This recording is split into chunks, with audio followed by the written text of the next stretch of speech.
Hello friend, welcome to S tutorial YouTube channel. Friends, हम लोग पांचवा प्रैक्टिस सेट देखेंगे टीचिंग स्किल शिक्षण कौशल का, जो आपके सुपर टेट परीक्षा, जूनियर, प्राइमरी सभी परीक्षाओं में जो है 5 से 10 प्रश्न इसमें से पूछे जाते हैं। तो फ्रेंड, वीडियो को अंत तक जरूर देखिएगा और इन सभी प्रश्नों को तैयार कीजिएगा। इसके पहले का पार्ट आप लोग प्लेलिस्ट में जाकर के देख सकते हैं, जो आपके एग्जाम के दृष्टि से सारे पार्ट को बनाए गए हैं। तो वीडियो को अंत तक जरूर देखिएगा और अगर वीडियो अच्छा लगे तो चैनल को सब्सक्राइब, लाइक जरूर कीजिएगा। तो चलिए प्रश्न को शुरू करते हैं और आज का पहला प्रश्न देखते हैं। 81 नंबर क्वेश्चन है, शिक्षकों को निम्नलिखित शिक्षण विधियों को अभ्यास में लाना चाहिए। तो किन शिक्षण विधियों को अभ्यास में लाना चाहिए? भाषण विधि, अंतःक्रियात्मक विधि, वर्णनात्मक विधि, उपयुक्त में से कोई नहीं। तो करेक्ट आंसर हो जाएगा आपका ऑप्शन नंबर सी, वर्णनात्मक विधि का। ठीक है, शिक्षक द्वारा जो है वर्णनात्मक शिक्षण विधि को अभ्यास में लाना चाहिए, क्योंकि वर्णनात्मक विधि में विषय वस्तु का पूर्ण वर्णन किया जाता है, जिससे छात्र की सभी जिज्ञासाएं आसानी से शांत हो जाती हैं और छात्र उसे आसानी से ग्रहण कर लेता है। तो यहाँ पे सी ऑप्शन आपका करेक्ट हो जाएगा। 82 नंबर क्वेश्चन है, सर्वाधिक प्रभावी मूल्यांकन पद्धति है। सर्वाधिक प्रभावी मूल्यांकन पद्धति कौन सा है? तो यहाँ पे वस्तुनिष्ठ प्रश्न पत्र पद्धति जो होती है, ये सर्वाधिक प्रभावी मूल्यांकन पद्धति होती है और इसमें मूल्यांकन करने में किसी का पक्षपात नहीं होता है। 4 ऑप्शन दिए रहते हैं, जो सही किया पूर्ण अंक मिलते हैं और जो लिखित परीक्षाएं होती हैं उसमें अंक ऊपर नीचे कम ज़्यादा कम जो है हो जाता है। ठीक है, तो सर्वाधिक प्रभावी विधि जो है मूल्यांकन पद्धति का वस्तुनिष्ठ प्रश्न पत्र पद्धति माना जाता है। तो यहाँ पे डी ऑप्शन करेक्ट हो जाएगा। 83 नंबर क्वेश्चन है, एक समावेशी कक्षा के लिए शिक्षकों को किस प्रकार की तैयारी की आवश्यकता नहीं होती है? तो धैर्यशीलता का कम होना, ठीक है, इसकी आवश्यकता उसमें नहीं पड़ती है। व्यवहारिक व सामाजिक संक्रियाओं की संपूर्ण भागीदारी, ये जो है आवश्यक होता है, ठीक है, शिक्षकों को। और समस्यागत क्षेत्रों में के बालकों से शीघ्र व सतत संपर्क करना, ये भी होता है। निदानात्मक व उपचारात्मक प्रक्रियाओं का अधिकतर प्रयोग होता है। ठीक है, धैर्यशीलता कम होना, इससे कोई फर्क नहीं पड़ता है समावेशी कक्षा के लिए शिक्षकों को। ठीक है, तो यहाँ पे डी ऑप्शन करेक्ट होगा। 84 नंबर क्वेश्चन है, निम्न में से कौन सा विद्यालय का मुख्य कार्य नहीं है? यहाँ पे नहीं पूछ रहा है, विद्यालय का मुख्य कार्य नहीं है। तो विद्यालय हमारी संस्कृति विरासत को संरक्षित व प्रेषित करते हैं, तो ये बिल्कुल सही है। विद्यालय संस्कृति परिवर्तन के लिए एक यंत्र का कार्य करते हैं, सही है। विद्यालय संपूर्ण बालक को उसके उच्चतम स्तर तक विकसित करते हैं, सही है। विद्यालय जातिवाद के कारण विद्यार्थियों में बुरी भावना का विकास करते हैं, तो ये बिल्कुल गलत है। तो यहाँ पे नहीं पूछा है, तो ऑप्शन नंबर आपका सही हो जाएगा, ऑप्शन नंबर डी, ये जो है विद्यालय का मुख्य कार्य नहीं है। 85 नंबर प्रश्न है, प्राथमिक शिक्षा का अभिप्राय है 5 से 7 वर्ष, 4 से 14 वर्ष, 5 से 6 वर्ष, इनमें से कोई नहीं। तो करेक्ट आंसर हो जाएगा आपका ऑप्शन नंबर ए, 5 से 7 वर्ष। ठीक है, प्राथमिक शिक्षा का अभिप्राय 5 से 7 वर्ष के बालकों को जो है प्राथमिक शिक्षा की शुरुआत माना जाता है। ठीक है, तो यहाँ पे ए ऑप्शन आपका करेक्ट हो जाएगा। 86 नंबर है, पद व्यापक मूल्यांकन का तात्पर्य है। पद व्यापक मूल्यांकन का क्या तात्पर्य है? लंबी अवधि के कई टेस्ट, तो ये गलत है।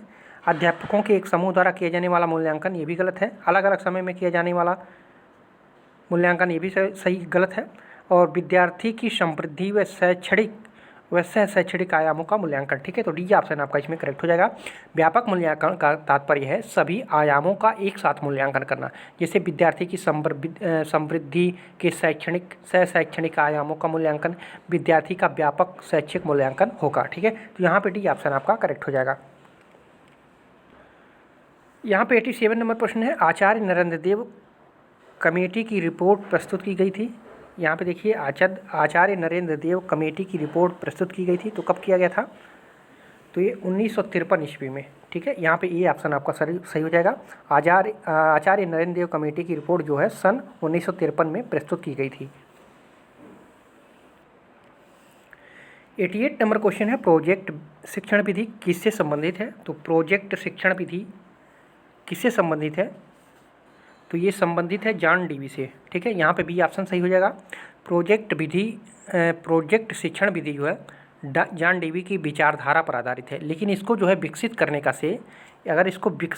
श्रेय पूछे तो किलपैट्रिक को जाता है। ठीक है, अतः यह कह सकते हैं कि जॉन डीवी किलपैट्रिक के सम्मिलित प्रयास का परिणाम प्रोजेक्ट विधि है। और इसके अनुसार जो है बालक के मस्तिष्क पर छपी हुई आकृति को बालक कभी भूलता नहीं है, इसलिए प्रोजेक्ट शिक्षण विधि बालकों के लिए सर्वाधिक उपयुक्त शिक्षण विधि माना जाता है। तो यहाँ पे बी ऑप्शन आपका करेक्ट हो जाएगा। 89 नंबर क्वेश्चन है, वह विशेषता जो कि सहयोगात्मक स्थिति की सीमा में नहीं है। वह विशेषता जो कि सहयोगात्मक स्थिति की सीमा में नहीं है। तो सही उत्तर हो जाएगा आपका ऑप्शन नंबर बी, वैयक्तिक जवाबदेही। ठीक है, सहयोगात्मक सीमा में एक से अधिक लोगों का होना अनिवार्य है और जिसमें एक पक्ष सहयोग देने वाला होता है तथा दूसरा पक्ष जो है सहयोग लेने वाला होता है। और शिक्षक केंद्रित प्रणाली में जो है सभी कार्यों का केंद्र बिंदु जो है कौन होता है, तो शिक्षक ही होता है। और शिक्षक इसमें जो है एकमात्र होता है, अन्य पक्ष अनुपस्थित होता है। ठीक है, तो यहाँ पे वैयक्तिक जवाबदेही आपका सही हो जाएगा सहयोगात्मक स्थिति की सीमा के लिए। तो बी ऑप्शन करेक्ट हो जाएगा। 90 नंबर क्वेश्चन है, मूल्यांकन का उद्देश्य है। तो मूल्यांकन का उद्देश्य क्या होता है, बच्चों क्या सीखा है जानना, बच्चे के सीखने में आई कठिनाइयों को जानना, बच्चे के उत्तीर्ण अनुत्तीर्ण घोषित करना। ठीक है, तो ये सभी हो जाएगा मूल्यांकन का उद्देश्य। ठीक है, मूल्यांकन एक निरंतर चलने वाली प्रक्रिया है। यह मूल्य निर्धारण में जो है शैक्षिक स्तर अथवा विद्यार्थी की उपलब्धियों को जो है पहचानने में सहायता प्रदान करता है। और इसका मूल उद्देश्य बच्चों ने क्या सीखा है, क्या जाना है, बच्चे के सीखने में आई कठिनाइयों को जानना, उसका समाधान करना और अधिगम प्रक्रिया को आगे बढ़ाना, बच्चे को उत्तीर्ण अनुत्तीर्ण घोषित करना, मूल्यांकन का यही सब जो है मुख्य उद्देश्य माना जाता है। तो डी ऑप्शन आपका करेक्ट हो जाएगा। 81 नंबर क्वेश्चन है, कक्षा 3 के विद्यार्थियों के लिए निम्न में से कौन सा शिक्षण सबसे अधिक तरीका होगा, सबसे अच्छा तरीका होगा। कक्षा 3 के विद्यार्थियों के लिए निम्न में से कौन सा शिक्षण का सबसे अच्छा तरीका होगा, व्याख्यान विधि, सृजनात्मक क्रियाकलाप, समूह वार्तालाप, प्रयोगशाला विधि।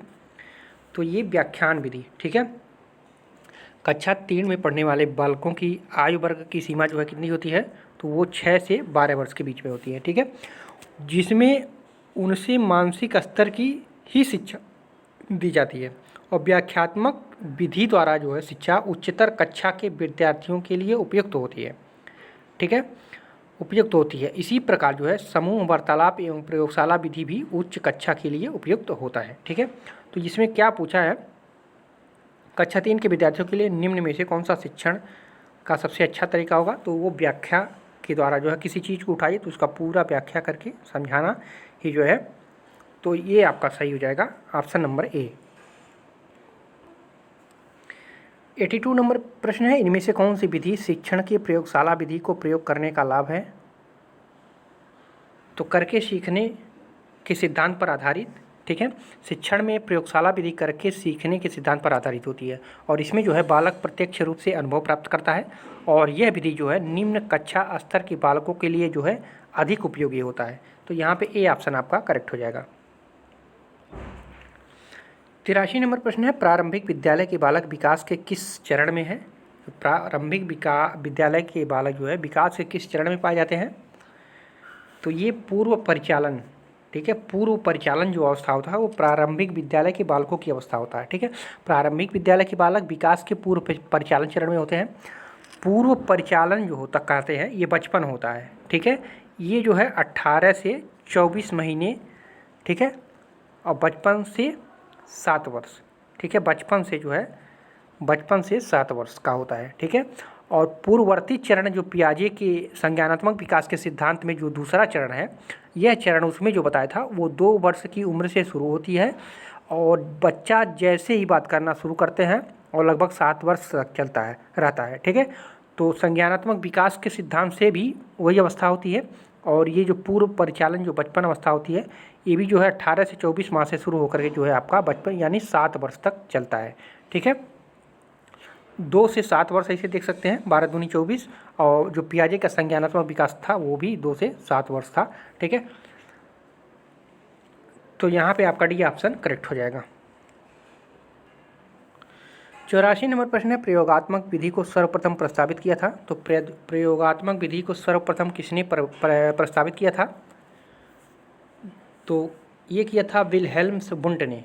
ठीक है, बुंट ने किया था प्रयोगात्मक विधि का सर्वप्रथम प्रस्ताव दिया था?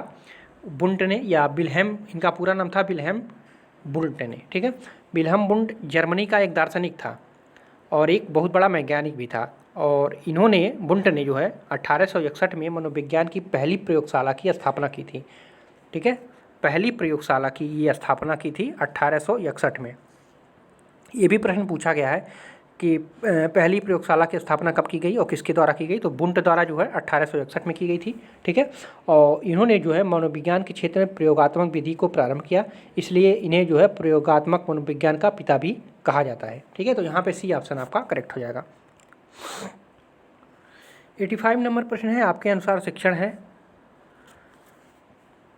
तो ये एक प्रक्रिया है, तो शिक्षण एक प्रक्रिया नहीं हो सकती है। ठीक है, एक कला है, एक कौशल है। शिक्षण जो होता है एक कला होता है, ये कौशल होता है। एक कौशल होता है, ये कला होता है। तो यहाँ पे बी और सी दोनों सही हो जाएगा। ठीक है, तो ऑप्शन नंबर यहाँ आपका सही हो जाएगा, ऑप्शन नंबर डी। ठीक है, एक कला है और एक कौशल है। 86 नंबर क्वेश्चन है, समावेशी शिक्षा से तात्पर्य है? तो समावेशी शिक्षा से क्या तात्पर्य हो? नियमित विद्यालयों में सभी प्रकार के बालकों का बिना किसी भेदभाव के स्वागत करना, बिल्कुल सही है। और शिक्षण का एक विशेष तरीका जिसमें सभी बालक शिक्षण का एक विशेष तरीका जिससे सभी बालक सीख सके, तो उसमें कोई तरीका नहीं है। ठीक है, तो यहाँ पे आपका गलत हो जाएगा। कड़ी दाखिला को, ये तो गलत हो जाएगा। शिक्षण के लिए विशेष विद्यालयों का विशेष, ठीक है, तो यहाँ पे सब गलत हो जाएगा। पहला आपका सही हो जाएगा। ठीक है, समावेशी शिक्षा वो होती है जिसमें बालक बिना किसी भेदभाव के साथ एक सामान्य विद्यालय, नियमित विद्यालय में शिक्षा ग्रहण करे। 87 नंबर क्वेश्चन है, समावेशी विद्यालय योजना के संदर्भ में कौन सा कथन गलत है? यहाँ पे गलत है, प्रश्न को ध्यान से देखिएगा। तो समानता की भावना का विकास बिल्कुल सही है समावेशी विद्यालय की योजना के लिए। ठीक है, धनात्मक आत्मसम्मान का विकास बिल्कुल सही है। विशेष आवश्यकता वाले विद्यार्थियों में आत्महीनता का भावना का विकास गलत हो गया आपका।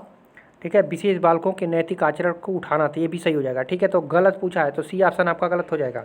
ठीक है, समावेशी विद्यालय योजना का मुख्य लक्ष्य क्या कौन कौन से होते हैं?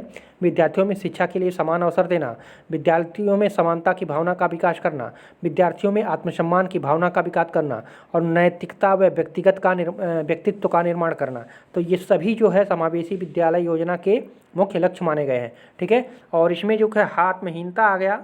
ठीक है, तो यहाँ पे निगेटिव हो गया तुरंत। ठीक है, तो सी ऑप्शन इसमें आपका करेक्ट हो जाएगा।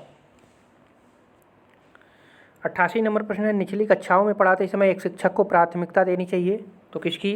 व्याख्यान विधि की, दत्तकार्य को, कहानी कथन को, समूह चर्चा को? तो निचली कक्षाओं में कहानी कथन को सबसे महत्वपूर्ण माना गया है। ठीक है, निचली कक्षाओं में पढ़ाते समय शिक्षक को जो है कहानी कथन शिक्षण विधि का प्राथमिकता देनी चाहिए, क्योंकि छोटे बालक कहानी के प्रति ज़्यादा आकर्षित होते हैं। अतः इस विधि से जो है बालक में ज्ञान व शिक्षा का जो है प्रसार आसानी से किया जा सकता है। तो यहाँ पर सी ऑप्शन करेक्ट होगा। 89 नंबर प्रश्न है, विज्ञान में मूल्यांकन पूर्णतः वैज्ञानिक तथा बहुविकल्पीय परीक्षण होना चाहिए? गलत है। विद्यार्थियों की क्रियाकलापों के अंत में होना चाहिए? ये भी गलत है। ठीक है, सभी क्रियाकलापों का एकीकृत भाग होना चाहिए, एकीकृत भाग होना चाहिए। ठीक है, तो विज्ञान में मूल्यांकन का मुख्य जो उद्देश्य होता है वो सभी क्रियाकलापों का एकीकृत भाग होना चाहिए। ठीक है, केवल विषय के प्रत्येकों को शामिल करें तथा जो है प्रतिक्रिया को अभिव्यक्ति पर छोड़ दें। ठीक है, गलत है। विज्ञान में मूल्यांकन का सबसे सही तरीका यह होता है कि बालक के सभी क्रियाकलापों, जैसे प्रैक्टिकल हो गया, उसका अनुभव हुआ, कार्य करने की शैली हो गई, सभी क्रियाकलापों को एकीकृत एवं समावेशी रूप में जो है मूल्यांकन किया जाए। ठीक है, तो यहाँ पे सी ऑप्शन करेक्ट हो जाएगा। 90 नंबर क्वेश्चन है, निर्णय लेने का कार्य करता है? तो निर्णय लेने का कार्य कौन करता है? तो प्रशासन करता है। ठीक है, प्रशासन ही तो निर्णय लेता है, प्रबंधन नहीं, संगठन नहीं, पर्यवेक्षक नहीं, प्रशासन जो निर्णय लेगा उसी के अनुसार कार्य होगा। प्रबंध व्यवस्था के द्वारा जो है संगठन अनेक भागों के पारस्परिक समन्वय व निरीक्षण देखभाल से संबंधित होता है और शैक्षणिक कार्य में प्रशासन से अभिप्राय नियोजन से है, और जिनमें जो है व्यक्तियों का चुनाव, उन्हें कार्य में लगने तथा समन्वय की व्यवस्था होती है, और जिसमें निर्णय लेने का कार्यक्षेत्र अत्यंत जो है महत्वपूर्ण होता है। तो यहाँ पे आपका सी ऑप्शन करेक्ट हो जाएगा। तो फ्रेंड्स, ये रहे कुछ महत्वपूर्ण प्रश्न। कैसा लगा वीडियो कमेंट करके जरूर बताइएगा, और वीडियो को लाइक भी कीजिएगा। ठीक है, थोड़ा सपोर्ट भी कीजिएगा। तो फिर मिलते हैं अगले पार्ट में। पूरा वीडियो देखने के लिए आप सभी को धन्यवाद।